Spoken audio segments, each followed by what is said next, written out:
Bueno, continuando entonces con nuestra clase sobre lo que es la bioenergética, esa ciencia que se ocupa de estudiar esos cambios de energía que se llevan a cabo en el organismo.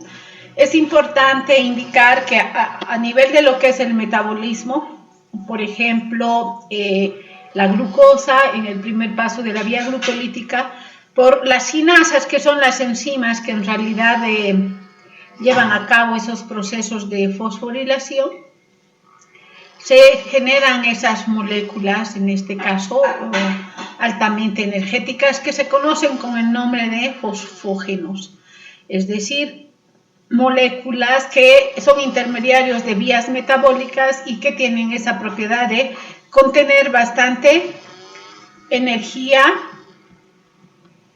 en su estructura. Entonces, una de las primeras enzimas que produce glucosa 6-fosfato a través de la fosforilación de glucosa por la exocinasa y también la glucosinasa en el hígado y en el páncreas llevan a cabo esa reacción de fosforilación, haciendo entonces de que se genere pues esa molécula de glucosa 6-fosfato. Si avanzamos más allá, se podría generar la fructosa 1,6-bifosfato, que también es una molécula altamente energética, y un poquito más allá de la vía glucolítica, como vemos acá, se produce esta molécula que es el 1,3-bifosfoglicerato, que sería una de las bastante energéticas, y un poco más allá de esta vía se genera el fosfonol piruvato. Entonces, intermediarios, como les dije, glucosa 6-fosfato, fructosa 1,6-bifosfato, estoy hablando de esa vía glucolítica. Y hidroxiacetona, que genera también esta vía, podría transformarse en glicerol 3-fosfato posteriormente, esto necesario para la síntesis de ácidos grasos, considerada también molécula fosfogénica, ¿sí? A nivel de lo que es el ciclo del ácido cítrico, un intermediario que se genera es succinilcoenzima A, que hace esos procesos, como anteriormente ya expliqué, de fosforilación a nivel del sustrato. ¿Qué quiere decir? Que succinilcoenzima A través de la succinilcoenzima A tiosinasa, que es la enzimita, se transforma en succinato, reacción que va directamente a transferir el grupo fosfato al ADP y generar ATP. Entonces estamos hablando de esa primera forma de generar energía en los procesos metabólicos, que es la fosforilación a nivel de sustrato. Y la principal, la que en mayor proporción genera el ATP en nuestro organismo, es la fosforilación oxidativa. El 80% del ATP se produce a través de este proceso y el 20% es por fosforilación a nivel de sustrato.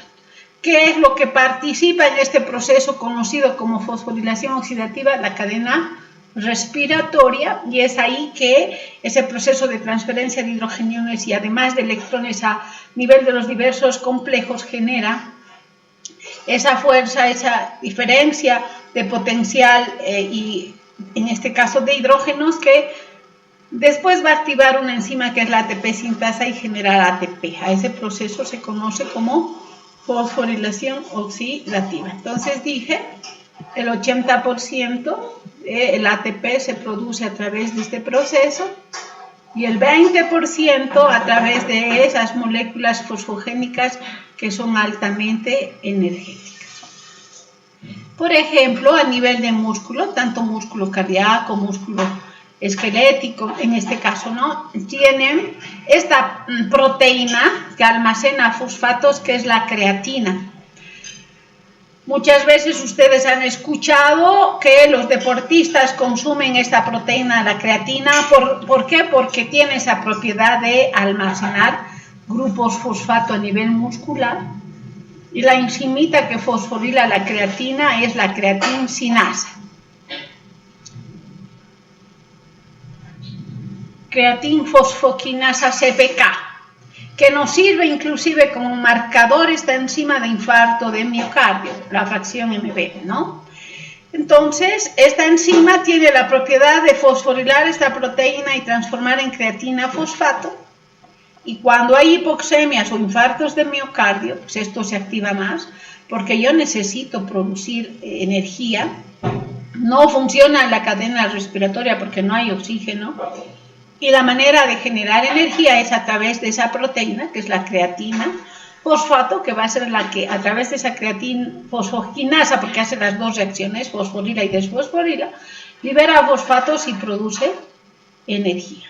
Entonces vemos acá en el gráfico la molécula más energética es 3-fosfoglicerato. Después estaría en este caso también la carbamilfosfato en el ciclo de la urea, como dije, el 1,3-bifosfoglicerato de la vía glucolítica, fosfonolpiruvato de la vía glucolítica, y fíjense la cantidad de energía que produce ATP es de 7 kilocalorías, ¿no? 7.3, está más o menos en la parte intermedia.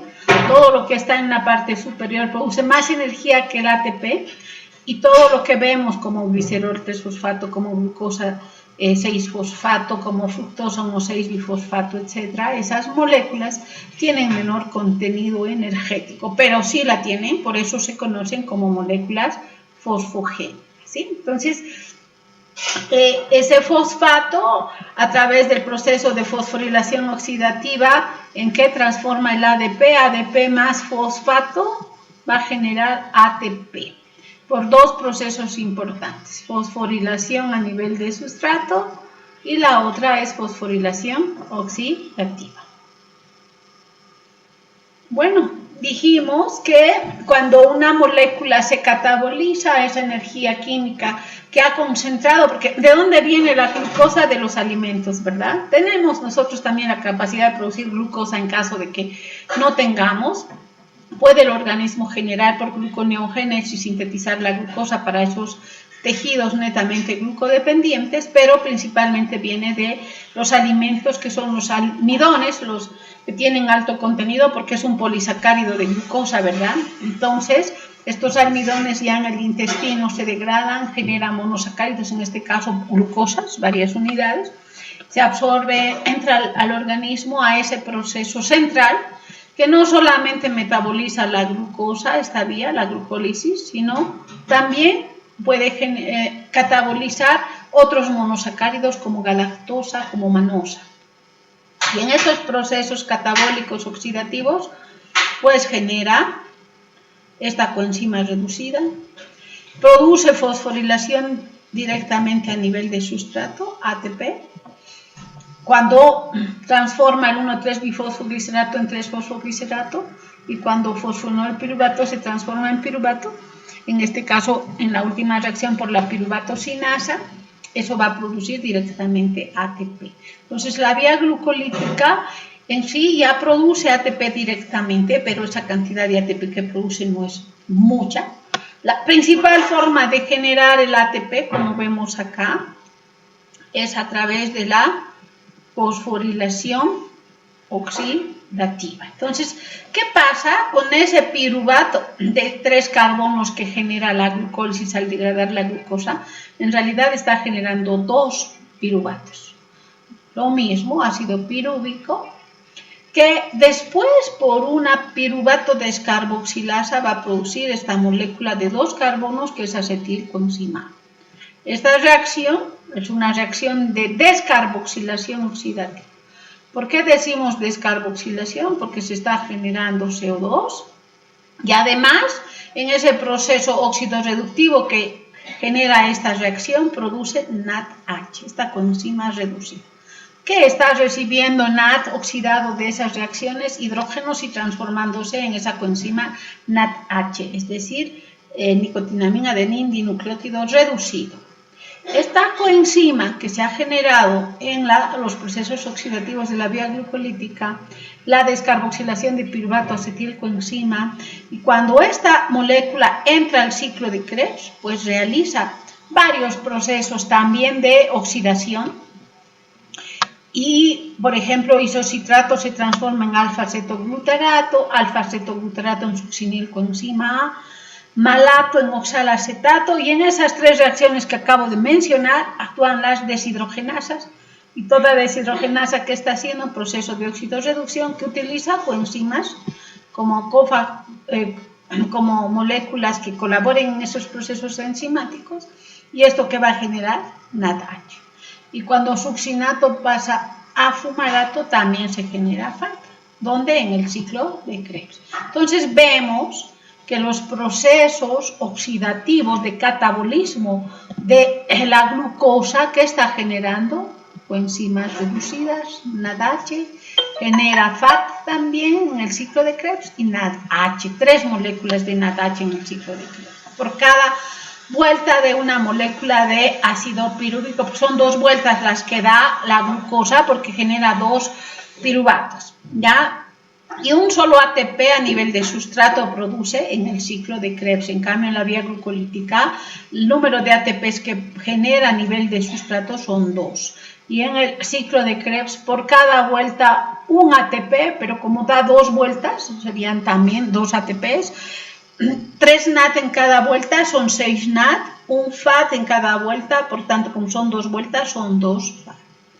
Y todas estas coenzimas, ¿qué es lo que van a hacer? Trasladar electrones, ¿dónde? A la cadena respiratoria. Entonces, entra FAT, sale FAT oxidado,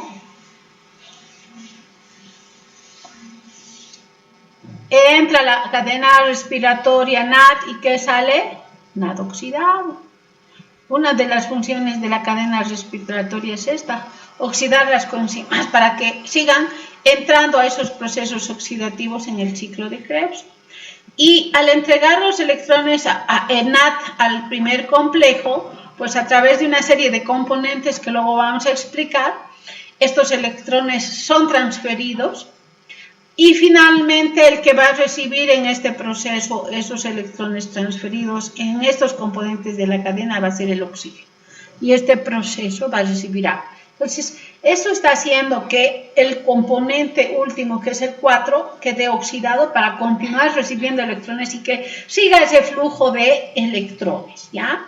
Y esos hidrogeniones que estas coenzimas entregan son transferidos al espacio intermembranoso, que después al retornar por una enzima que es la ATP sintasa, esto va a producir ATP. Y a eso se conoce como fosforilación oxidativa. Entonces es la principal forma de que nuestro organismo genere ATP a través de ese proceso y es sin gasto de energía.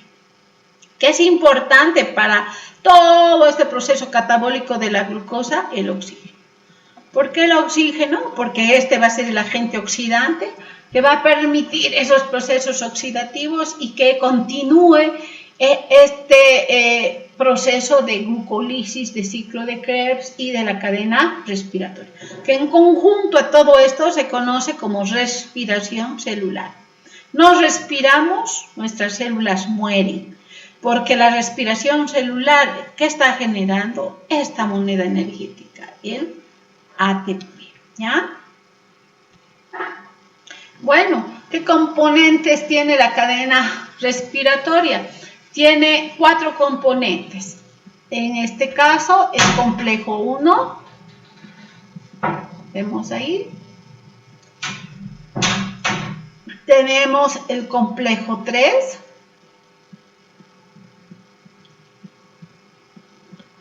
Y tenemos el complejo 4. Falta aquí el 2, luego vamos a explicar. Entonces decía Nat, ¿de dónde está recogiendo los electrones? De esos procesos óxido-reductivos en la vía glucolítica en el ciclo de Krebs. ¿Y dónde está transportando a la cadena respiratoria? ¿Qué va a hacer? Entregar a sus componentes, en este caso tiene flavin, mononucleótido. Si recibe un hidrogenio, en este caso son estos 2 que va a entregar el NAT, y produce flavin mononucleótido reducido. Tiene también centros de hierro y azufre y el hierro está en +3, que al recibir estos electrones va a pasar como hierro +2. Entonces, ¿esto cómo queda? Oxidado para seguir recibiendo electrones de NAD. El hierro ahora ya está reducido como hierro +2 y va a transferir sus electrones a la coenzima Q. Por tanto, este hierro va a quedar en estado oxidado, ahora como +3, y seguir recibiendo los electrones de flavio mononucleoso. Por eso se llama cadena transportadora. ¿Qué está haciendo ese complejo 1, que es NADQ reductasa, recibiendo electrones del NAD, haciendo transferencia a través de sus diferentes componentes, y la coenzimita que va a recibir esos electrones es la coenzima Q? Si recibe un hidrógeno, se transforma en HQ semi-quinona, se llama, o semi-reducida. Y si recibe un hidrógeno más, en H2Q es el ubiquinol y es la coenzima Q completamente reducida. Entonces, la cadena necesita de esta molécula móvil que recoja electrones de los centros de hierro y azufre del complejo 1 y transporte esos electrones al complejo 3. Este complejo tiene varios componentes, tiene citocromo B1, citocromo B2, tiene el citocromo C1 y centros de hierro y azufre. No voy a complicarles de explicar a detalle, si no van a ver eso con el doctor, simplemente aquí comprender que primero recibe el citocromo B1 electrones de coenzima Q, por tanto si coenzima Q está donando esos hidrogeniones, queda como Q oxidada para seguir recibiendo luego los electrones de ese proceso de transferencia del complejo 1. Y el citocromo B1 transfiere al citocromo B2, este transfiere a los centros de hierro y azufre Rieske al citocromo C1 y luego estos van a transferir a un citocromo móvil que es el citocromo C. Y este citocromo C, no olvidemos, los citocromos son hemoproteínas, el hem que tiene hierro. Y es ese hierro el que está llevando a cabo esos procesos óxido-reductivos, ¿sí? Entonces, el hem que tiene hierro, y es el hierro que hace ese proceso óxido-reductivo. Si recibe un electrón, el hierro +3, ¿en qué se va a transformar? Hierro +2. Entonces, este citocromo que ha recibido los electrones del complejo 3, transfiere esos electrones al complejo 4. Este también tiene muchos componentes, tiene centros de cobre A, tiene el citocromo A, el citocromo A3, tiene los centros de cobre B y hace la transferencia a través de sus componentes de electrones y finalmente el aceptor de esos, ¿quién es? El oxígeno. Y esto va a producir una molécula de agua, porque el hidrógeno se une al oxígeno y eso produce agua. Por cada media molécula de oxígeno se genera una molécula de agua. Entonces aquí hay que ponerle media molécula. Y ojo, vemos acá el complejo 1 está haciendo transferencia de estos hidrogeniones. ¿Hacia dónde? Al espacio intermembranoso. Entonces, ¿dónde está la cadena mitocondrial? En la membrana interna. Y esta es la membrana externa. Y entre membrana interna y membrana externa, ¿qué está, chicos? ¿Qué está entre las dos membranas en la mitocondria? El espacio intermembranoso. Espacio intermembranoso. Entonces, ¿dónde está transportando este complejo que es como un canal los hidrogeniones? Al espacio intermembranoso, el complejo 1. Lo mismo hace el complejo 3. ¿Y cuántos hidrogeniones transfiere cada molécula de NAD? Son 4. Y el cuarto complejo solamente transfiere 2, porque 2, ¿quién está recibiendo el oxígeno? En total son 4 más 4, 8 más 2, 10. Y cada 4 hidrogeniones es una molécula de ATP. Entonces, si yo divido 10 entre 4, eso es 2,5. Cada molécula de NAD genera 2,5 ATPs a través de este proceso. En cambio, FAT solo 1,5 porque FAT, aquí no está el complejo 2.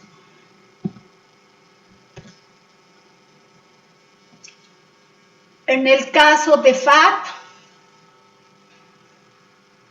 no está aquí, bueno, vamos a colocar acá, suponiendo que está aquí el complejo 2. Ojo, el complejo 2 no es transmembranar. ¿Eso qué significa? Que no transfiere los electrones al espacio intermembranoso porque no tiene esa capacidad de servir como un canal, ¿ya? Entonces, el complejo 2 transfiere los electrones de igual manera, en este caso tiene FAT el complejo 2, tiene centros de hierro y azufre y hace la transferencia a través de estos. Y a la coenzima Q al tercer complejo, aquí está el tercer complejo al citocromo C al cuarto complejo, y el que recibe esos electrones es el oxígeno y produce cada media molécula de oxígeno una molécula de agua. Y esta fuerza protomotriz que se está generando por esa transferencia de hidrogeniones en el espacio intermembranoso va a ser una energía que retorna por esta enzima que es la ATP sintasa. Entonces, esta ATP sintasa en realidad, ¿qué es lo que está generando cuando los hidrogeniones pasan?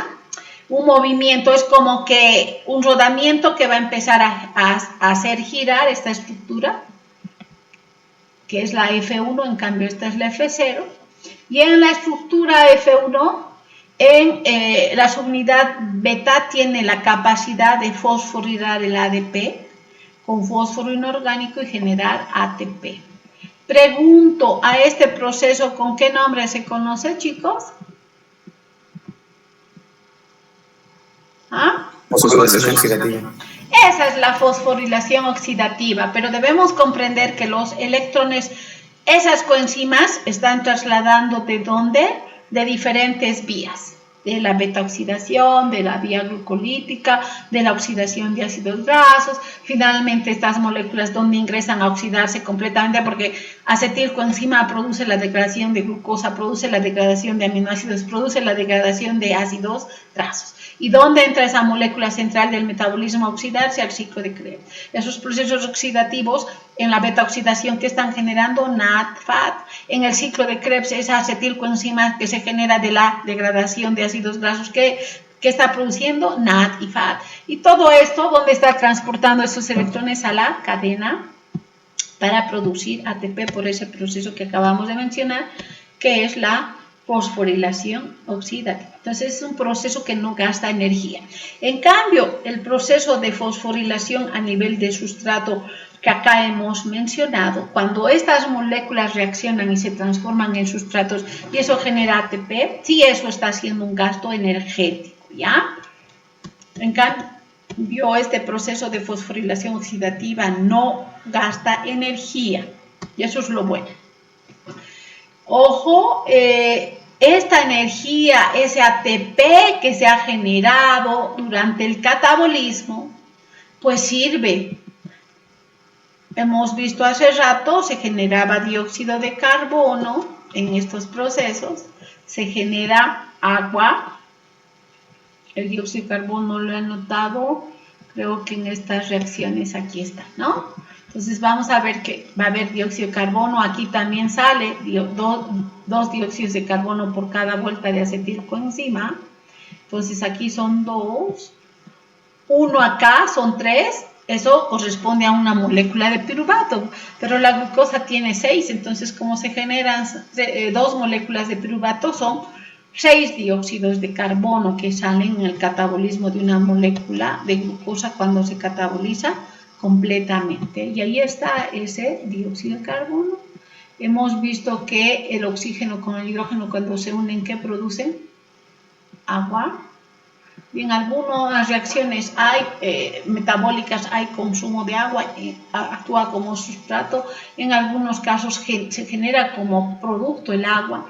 Y hemos visto que ese proceso catabólico que está generando energía, ATP. ¿Para qué sirve ese ATP? Para muchas cosas. Para energía, para el transporte activo, para las bombas de sodio, potasio, ATPasa, importantes para la transmisión de impulsos nerviosos, para, en este caso, contraer los músculos, necesito ATP para reacciones metabólicas, biosintéticas principalmente, donde esos intermediarios del catabolismo van a ir a generar, ¿qué cosa? La síntesis de otras moléculas que el organismo necesita para cumplir funciones fisiológicas, y eso que utiliza la energía. Bueno, hasta ahí entonces hemos hablado un poco, a grosso modo, de lo que son esos procesos que en el organismo vitales se deben generar para producir energía. Ahora vamos a tomar como ejemplo una molécula altamente energética, el alcohol, o llamado etanol. Esta molécula, como vemos acá, su fórmula molecular tiene 2 carbonos, es un alcohol porque tiene el grupo oxidrilo o hidroxilo. Y sabemos muy bien, el alcohol viene ¿de qué? De la fermentación alcohólica. Es decir, que la glucosa, al llevar a cabo ese proceso de fermentación alcohólica, por ejemplo, si yo pongo unas uvitas trituradas en una botella completamente tapada, esa glucosa que tienen las uvas va a ser fermentación alcohólica. Y de aquí a un mes y medio, ¿qué vamos a tener? Pues el alcohol que está generando ese proceso fermentativo a partir de la glucosa, ¿ya? Entonces, es una molécula que tiene 2 carbonos, tiene 6 hidrógenos y una molécula de oxígeno. También a nivel del intestino, las bacterias pueden fermentar el alcohol, hacer fermentación alcohólica y generar en nosotros, en el intestino, un poco de alcohol, esas bacterias intestinales. Entonces, sabemos muy bien que esta bebida alcohólica expresa en volúmenes, en este caso, la concentración de alcohol que contiene, ¿no? Es una droga liposoluble porque puede atravesar la membrana e ingresar a nuestro organismo rápidamente. Como funciones, es una molécula depresora del sistema nervioso, deprime el sistema nervioso. ¿Por qué deprime el alcohol? Porque, ojo, en primer lugar, al catabolizarse, luego vamos a explicar mejor eso, genera NADH y NADH bloquea el ciclo de Krebs. Si el ciclo de Krebs se está bloqueando, no hay energía. Esa concentración energética que se genera por degradación del etanol va a ir a producir acetilcoenzima y esto sintetizar ácidos grasos, triglicéridos y producir inclusive hígado graso en las personas alcohólicas, ¿no? Entonces ese desequilibrio metabólico, y esa energía va a ir como depósito más bien a sintetizar ácidos grasos, triglicéridos y almacenarse en el tejido adiposo. Y ese proceso de generar ácidos grasos pues está generando estrés oxidativo que va a transformarse en cambios en el organismo de naturaleza tóxica, generando entonces daño a nivel de varios tejidos, ¿ya?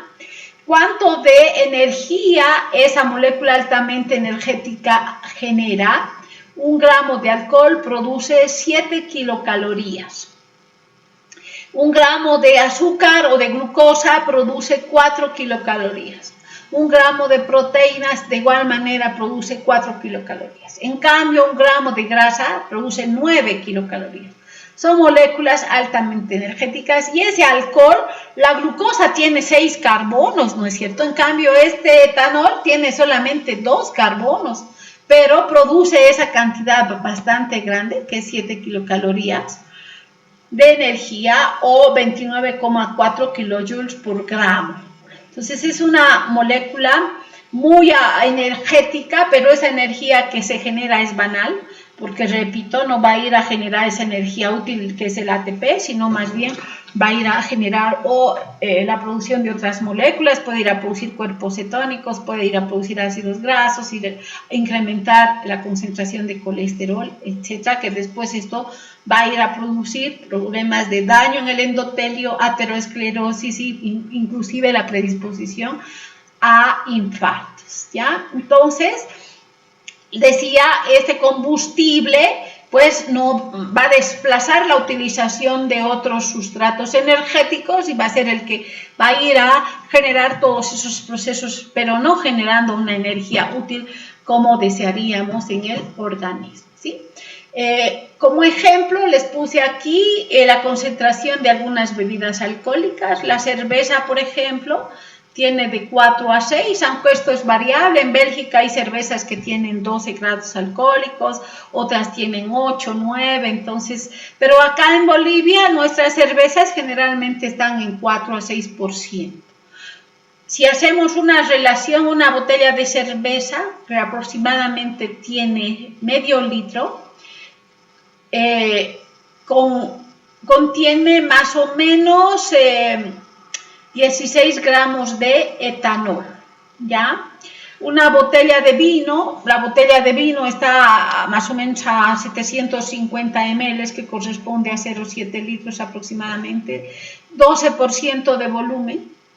Eso corresponde en volumen medible, 84 ml, y equivale a 64 gramos de etanol. Entonces, para hacer el cálculo de la cantidad de alcohol que consumen, se debe transformar ese alcohol en gramos de etanol, y esto nos va a permitir determinar, en el caso de las alcoholemias, la cantidad de alcohol que en nuestro organismo está presente, ¿no? Entonces no debe ser mayor a 0,5, ya significa que si ese valor está más de eso, la persona ya tiene el consumo que no está permitido, en este caso para conducir, por ejemplo, una alcoholemia mayor a 0,5 ya es penada inclusive en este caso, ¿no?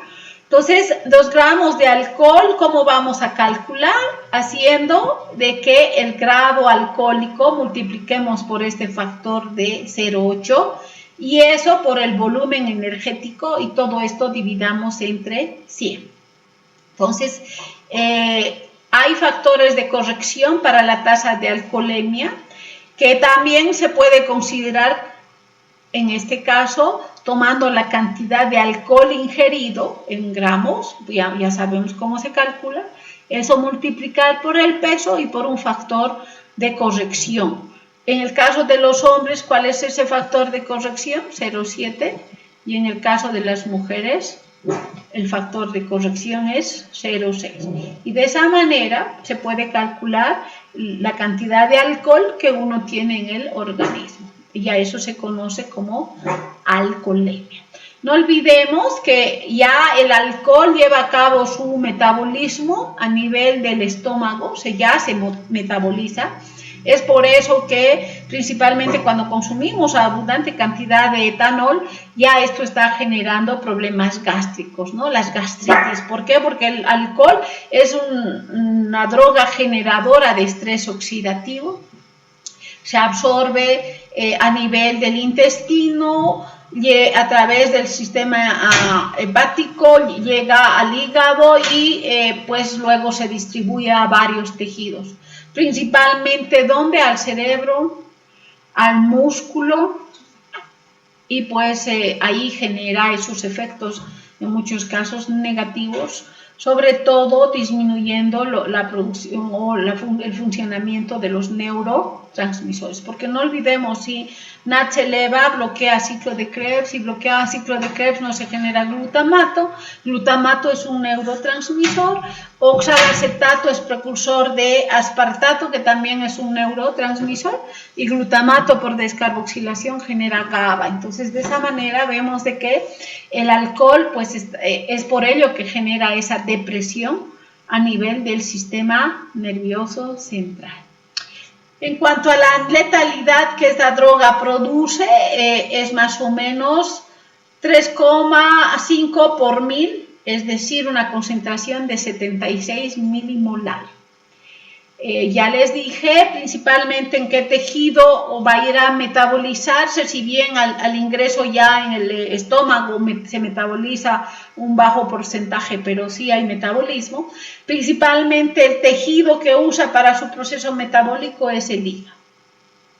Y se elimina por la orina, pero también se puede eliminar por la respiración en menor proporción, se elimina algo por la piel, pero la principal vía de eliminación es la orina.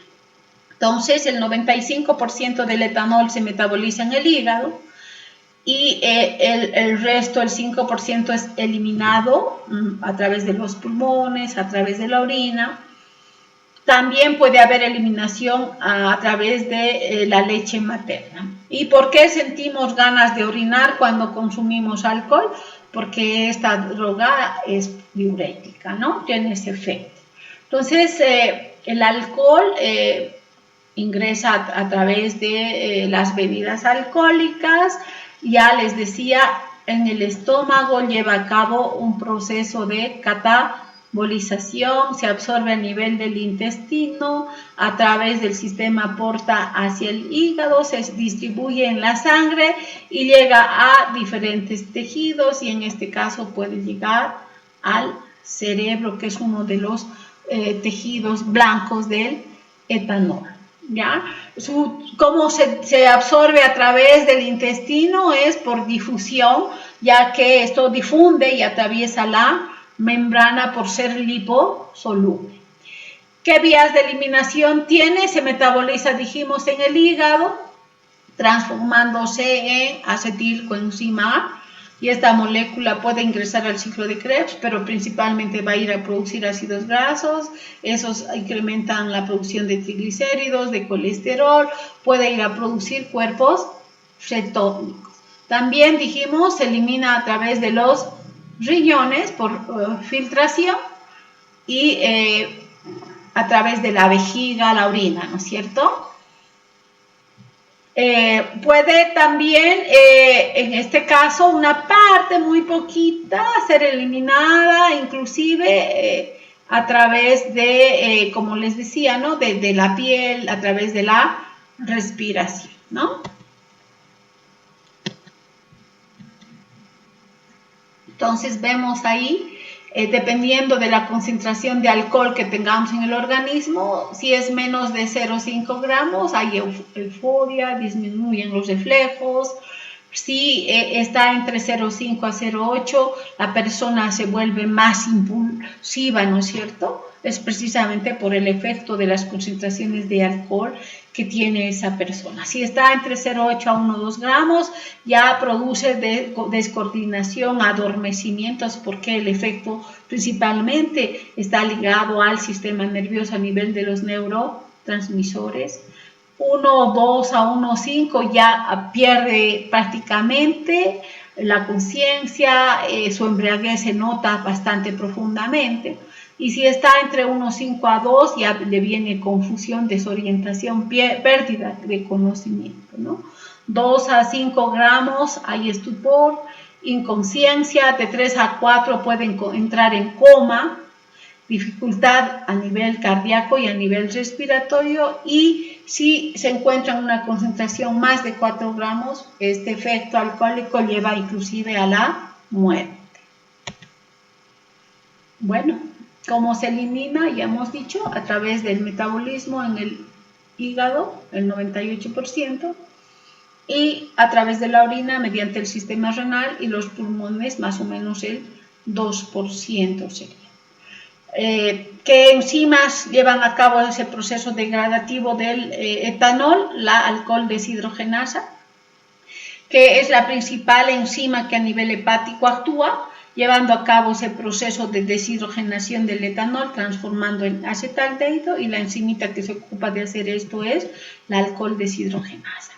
También a nivel de los peroxisomas, la vía de la catalasa, sabemos muy bien que la catalasa lo que hace es degradar el peróxido de, no sé por qué no me escribe, el peróxido de H2O, peróxido de hidrógeno de su sustrato, y juntamente con el peróxido de hidrógeno cataboliza el etanol en los peroxisomas. Y a nivel de los microsomas hepáticos se oxida el etanol por el sistema del citocromo P450, que es la alcohol oxidasa microsómica, que se conoce como MEOS, y también se puede catabolizar a través de sus procesos. Tenemos el resumen entonces. Acá en este cuadrito, a nivel del sistema microsómico ya hemos indicado por el sistema MEOS, esto se transforma en acetaldehído y luego tiene que entrar a la mitocondria, porque allá la otra enzimita acetaldehído deshidrogenasa es la que transforma esta molécula de acetaldehído en acetato o ácido acético. ¿Cuáles son las reacciones que se generan en el hígado, que es el proceso fundamental, es a través de que el etanol se transforma en acetaldehído. ¿Qué está haciendo esa reacción? Un proceso oxidativo. La enzima es la que transforma el etanol en acetaldehído, el alcohol deshidrogenasa. ¿Qué enzima usa esta? NAD oxidado. Como está habiendo oxidación del sustrato, ¿qué va a salir? NAD reducido.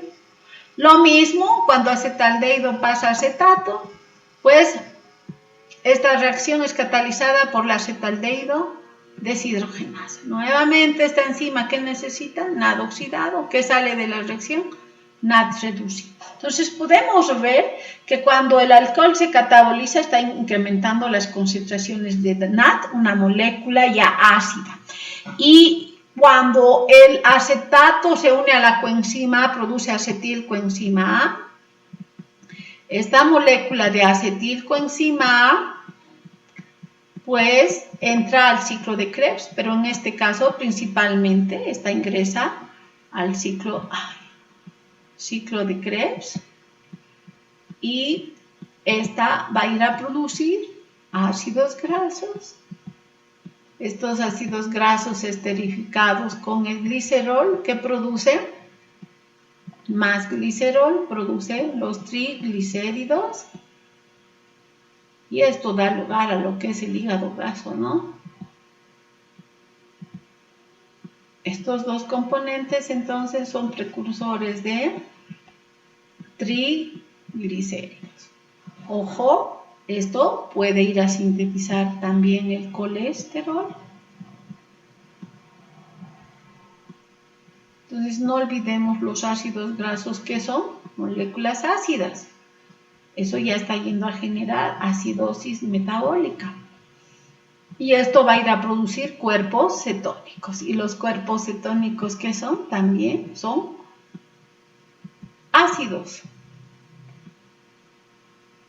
Y en conjunto, entonces, el alcohol, ¿qué estaría produciendo, chicos?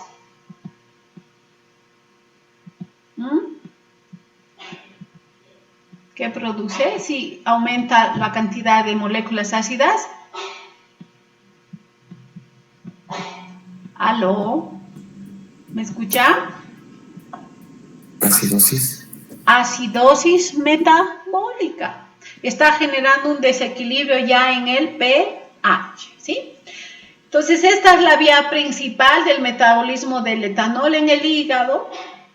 Y cuando hablo de las catalasas, los peroxisomas, el etanol, juntamente con, aquí usa el peróxido de hidrógeno, le transfiere los hidrogeniones a esto, produce agua en esta reacción y el producto de esto es el acetaldehído.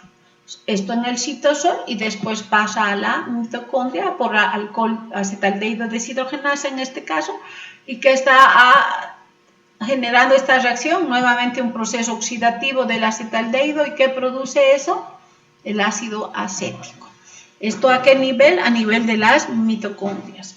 Y si es a nivel de los microsomas, un sistema de citocromos P450 produce acetaldehído y posteriormente esto tiene que dirigirse a la mitocondria para que se genere el ácido acético. Entonces, 3 vías metabólicas que el etanol utiliza. Y aquí está el resumen: etanol por la alcohol deshidrogenasa que está produciendo acetaldehído, por la acetaldehído deshidrogenasa ácido acético. Esto se une a la coenzima, produce acetilcoenzima a través de la acetilcoenzima sintasa. Y esta molécula puede ingresar al ciclo de Krebs, puede ir a sintetizar ácidos grasos, puede ir a sintetizar colesterol o puede ir a sintetizar cuerpos cetónicos. Entonces, estos son ácidos, los cuerpos cetónicos. Son ácidos los ácidos grasos, como su nombre dice, ácidos grasos. Son moléculas ácidas estas coenzimas que se están generando, ¿no? NADH, NADH. Y todo ello genera lo que es la acidosis metabólica. ¿Qué podemos usar para frenar alcohol deshidrogenasa y evitar la producción de este acetaldehído, porque este es el que va a ir a generar daño. En este caso es el fomepizol, esa droga que inhibe a la alcohol deshidrogenasa. ¿Cuál es el elemento dañino cuando se acumula? Es el acetaldehído, y principalmente en gente que consume mucho alcohol se puede inactivar esta enzima, el alcohol acetaldehído deshidrogenasa, y no estar activa. Por tanto, que se incrementa en su concentración esta molécula, y esta es la que va a ir a generar esos efectos de dolor de cabeza, vómitos, náuseas. ¿Por qué? Porque va a generar daño a nivel de moléculas. Por ejemplo, puede unirse a nivel del receptor de la insulina y generar la diabetes, las moléculas aldehídicas que genera este producto. ¿Y quién inhibe al acetaldehído deshidrogenasa? Es el disulfurán. Cuando hablo de disulfurán estoy hablando del antabus, de ese disuasivo alcohólico que se usa para el tratamiento de los alcohólicos, porque al inhibir a esta enzimita lo que está haciendo es acumular esto y generar esos síntomas de resaca, dolor de cabeza, ganas de morir tenemos, ¿no?, cuando uno consume alcohol en exceso. Entonces, les decía, el alcohol para metabolizarse lo que tiene que hacer es entrar a las células hepáticas, se cataboliza a acetaldehído en el citosol, luego entra a la mitocondria y acetaldehído se transforma en acetato, y acetato pues puede ir a través de la circulación, ¿no es cierto? Ojo, ese acetato, después hemos dicho, hace la síntesis de, como vemos acá, acetato va a ir a generar síntesis de ácidos grasos, síntesis de colesterol. ¿Y por qué genera el alcoholismo, hipoglicemia? Porque cuando nosotros estamos en ayuno prolongado y tomando alcohol, lo que va a disminuir en su concentración es la glucosa, ¿ya? La glucosa que al catabolizarse, como ya explicamos, produce piruvato, o la degradación de proteínas, porque en este caso no tengo carbohidratos que voy a empezar a usar como energía, las proteínas, y esto que incrementa la alanina. Entonces, piruvato, alanina, si degrado triglicéridos, ¿qué estoy generando? Glicerol. Y el piruvato produce lactato por la lactato deshidrogenasa en el hígado, haciendo la vía de la gluconeogénesis, es decir, que esta vía es productora ¿de qué? De glucosa, ¿ya? Y como el alcohol inhibe este proceso, prácticamente va a generar hipoglicemias. Y algo que está yendo a hacer el alcohol es generar NADH, dijimos, en ese proceso metabólico, y esta molécula es una molécula oxidativa que va a ir a producir en el hígado estrés oxidativo, que esto después puede ir a generar en el hígado degeneración e inclusive llevar a cirrosis. Les había explicado que pues el alcohol también estimula la síntesis de ácidos grasos y la síntesis de triglicéridos, y como efecto metabólico que se está generando a nivel de circulación sanguínea, hipertrigliceridemias, va a haber hiperlactidicemias, porque que esta se está elevando el ácido láctico, y va a haber disminución de la concentración de glucosa y incremento en la concentración de acetilcoenzima o acetato a nivel de la circulación, ¿no? Esos son los efectos metabólicos que el etanol genera. Ojo, hemos dicho, es productor de radicales libres. ¿Quiénes generan esos radicales libres? El malondialdehído, que genera esos intermediarios del metabolismo que principalmente se generan a nivel de los microsomas hepáticos por el sistema MEOS. Eso va a ir a generar entonces fibrosis a nivel de lo que es el tejido hepático. Esos radicales que se generan se amplifican en su producción, como es el superóxido, el radical hidroxilo, el peróxido de hidrógeno, puede inclusive generar radicales de el nitrógeno, y esto irá a generar daño principalmente a nivel de lo que es las membranas, ¿no? Generando la peroxidación. Entonces, ¿por qué el daño hepático que genera el etanol? Por dos procesos que van a ir a generar alteración en el hígado. Primero es el desbalance en la relación NAD reducido NAD oxidado. ¿Qué es lo que incrementa el metabolismo del etanol? El NAD reducido. Y eso va a alterar el metabolismo. Repito, bloquea el ciclo de Krebs, por ejemplo. Va a bloquear en este caso la degradación de ácidos grasos y va a estimular más bien la biosíntesis.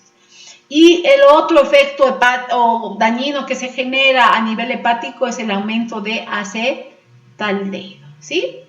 Entonces, el NADH, ¿qué efectos generaría cuando incrementa en su concentración? Inhibe, como hace rato ya dije, el ciclo de Krebs. No solo el ciclo de Krebs, también inhibe la vía glucolítica. Porque ahí inhibe a la isocitrato deshidrogenasa, a la alfa-cetoglutarato deshidrogenasa y la citratosintasa en el ciclo de Krebs. Inhibe la gluconeogénesis. Cuando hablo de gluconeogénesis, ¿de qué estoy hablando? De la síntesis de glucosa. Ya hemos explicado hace rato. ¿Por qué inhibe? Porque se genera mucho NAD y esto va a ir a hacer de que el lactato se convierta en piruvato y el piruvato en lactato, en este caso, por eso las hiperlacticidemias, y hacer que el oxalacetato se transforme en malato para reducir las concentraciones de NADH. Y estos dos sustratos, el lactato y el oxalacetato, que son sustratos gluconeogénicos, y de esa manera el alcohol está yendo a inhibir la gluconeogénesis, inhibe la beta oxidación, la degradación de ácidos grasos, incrementa el ácido úrico. ¿Por qué incrementa el ácido úrico? Porque la acidosis que está generando va a evitar la eliminación de ácido úrico y la retención de esta molécula, y eso genera la gota incluso. Entonces, en su metabolismo, el alcohol metabólico está generando el desbalance energético, y eso va a llevar a cabo un aumento de acetilcoenzima A. Esto va a incrementar la síntesis de ácidos grasos, la síntesis de triglicéridos, la síntesis de colesterol, la síntesis de cuerpos cetónicos, y todo esto que está generando la esteatosis hepática, ¿no? Hígado graso. Ya dije hace rato, aumenta la concentración de lactato, por lo que ya expliqué de que el NADH cuando incrementa hace que piruvato se transforme en lactato, y eso acidosis láctica. ¿Por qué acidosis láctica? Por el incremento de lactato. Como hay incremento de ácidos grasos, hay también, en este caso, acidosis producida por el incremento de esos ácidos grasos. Como no hay excreción de ácido úrico, esto genera hiperuricemias, la gota. Y a nivel hepático también puede ir a generar baja producción de albúmina, de esas proteínas transportadoras del hierro, como es la transferrina, las proteínas transportadoras de grasas, como son las lipoproteínas. Entonces, ese es el daño que el alcohol está yendo a producir.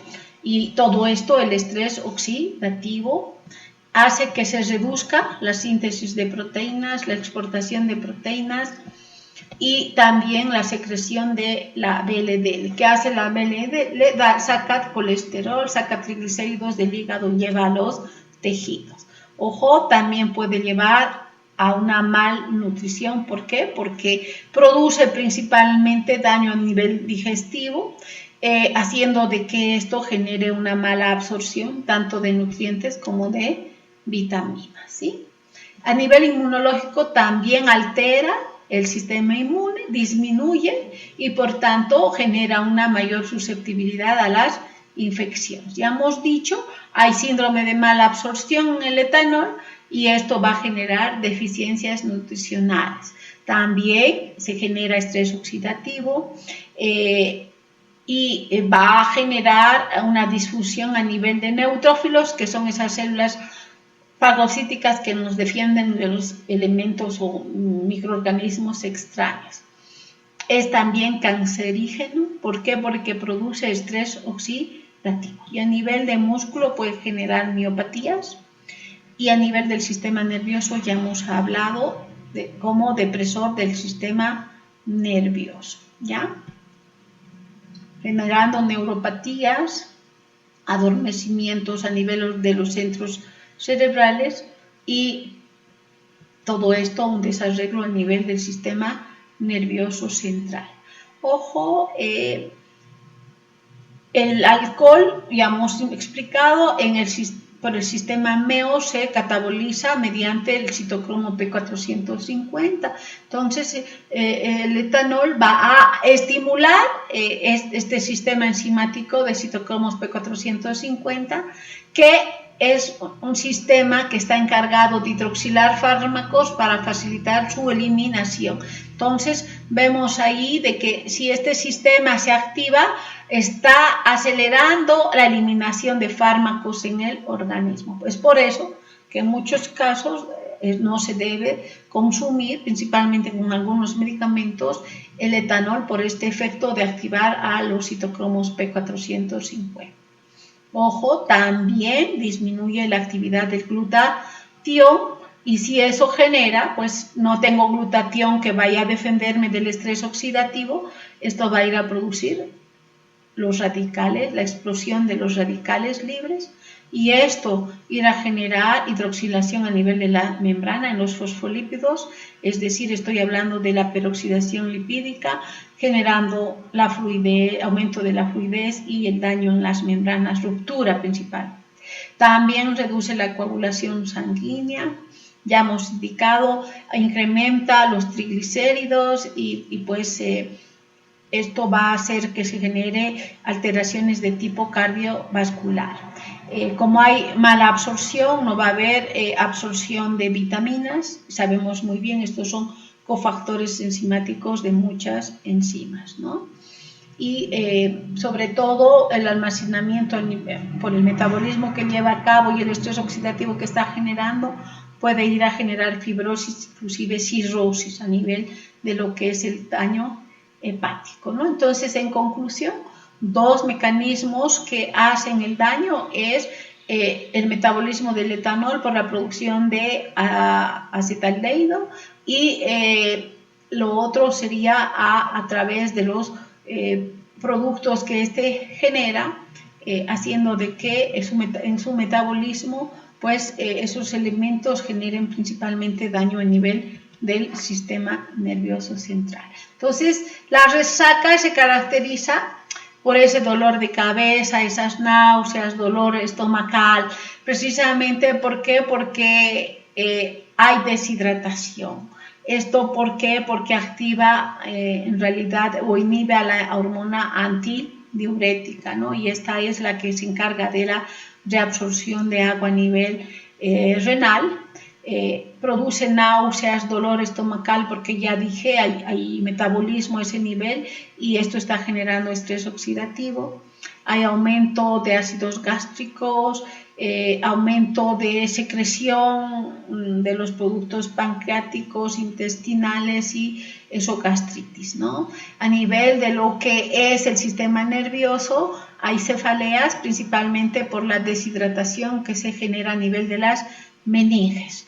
Y hemos visto que el metabolismo del etanol altera una serie de reacciones y puede también generar alteraciones a nivel de los genes y esto llevar a cabo las mutaciones. Entonces, en el feto, principalmente, cuando una mujer embarazada consume etanol, va a tener un niño con bajo peso al nacer, va a tener ese niño temblores, retrasos en el crecimiento, va a haber malformaciones, defectos a nivel cardíaco, problemas a nivel respiratorio, a nivel de la visión, retrasos en el habla, entonces una serie de efectos, ¿no? Inclusive retraso mental. A nivel cardíaco, principalmente, esto va a generar daño también en el corazón, produciendo arritmias, problemas de aterosclerosis, predisponiendo a los infartos. Ojo, puede haber anemias, esto principalmente porque hay una mala absorción de las vitaminas y en este caso estoy hablando del ácido fólico y la B2. Y a nivel hepático ya hemos explicado, las principales consecuencias son inflamación en el hígado, hepatitis, cirrosis, puede haber fibrosis hepática, ¿no? Y a nivel de páncreas generar pancreatitis, principalmente a nivel de páncreas. ¿Por qué? Porque produce acidosis y el cambio de pH, generar esos procesos inflamatorios y la activación de esas enzimas pancreáticas. Y a nivel neurológico ya hemos explicado, y también daños a nivel del tracto intestinal, sobre todo gastritis, náuseas, irritaciones, esofagitis, úlceras e inclusive predisponer al cáncer. Y finalmente hablar del síndrome de abstinencia alcohólica. Esto se debe a que estos que consumen alcohol frecuentemente, esta droga genera dependencia en estas personas. Es increíble cómo las personas que tienen esa adicción, la desesperación cuando se les quita la posibilidad de consumir el etanol, inclusive pueden llegar a robar y matar. Es increíble. Yo he tenido una experiencia con un profesor que nos dio clases y no nos dimos cuenta que él era alcohólico. Estuvo dando clases durante 2 semanas, no pudo, la tercera, él decía no me den plata porque no voy a poder comprar eso, voy a evitar. Imagínense, ha salido a un almacén a robar bebida para poder tomar. A ese nivel se llega, ¿no? Entonces las consecuencias son físicas, son psíquicas, consecuencias sociales de generar riñas, problemas, ¿no? ¿Cuál es el tratamiento? En este caso de los alcohólicos, reducir la ansiedad que está generando esta droga, principalmente corregir la dieta, dietas bajas en grasas, detoxificar a esas personas por ese proceso de toxificación que se ha generado por el consumo de esta droga. A rehabilitación física, mental, tratamiento psicológico. Entonces es terrible, ¿no? A nivel de lo que es el alcoholismo fetal, pues ya hemos explicado, afecta principalmente a nivel nervioso, generando inclusive efectos en cuanto a lo que es la conformación del sistema nervioso en el feto principalmente, microcefalias, hay problemas a ese nivel en el desarrollo, en el crecimiento inclusive, y las fases de estos niños son caídas, ¿no?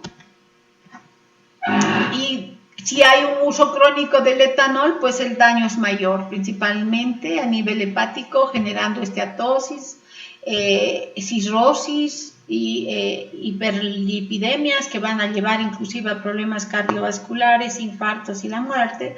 Y la gota, ¿no? En este caso se agrava. ¿Por qué? Porque evita la eliminación del ácido úrico a través del riñón. No sé si hay consultas, preguntas, chicos. Ahí he corrido un poquito. Terminamos hoy el tema de lo que es bioenergética. Hola.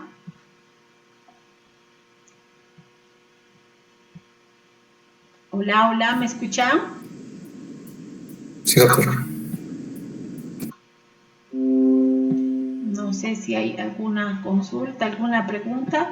Si no, se ven el día martes. La clase la va a dar la doctora Ortega, ¿ya?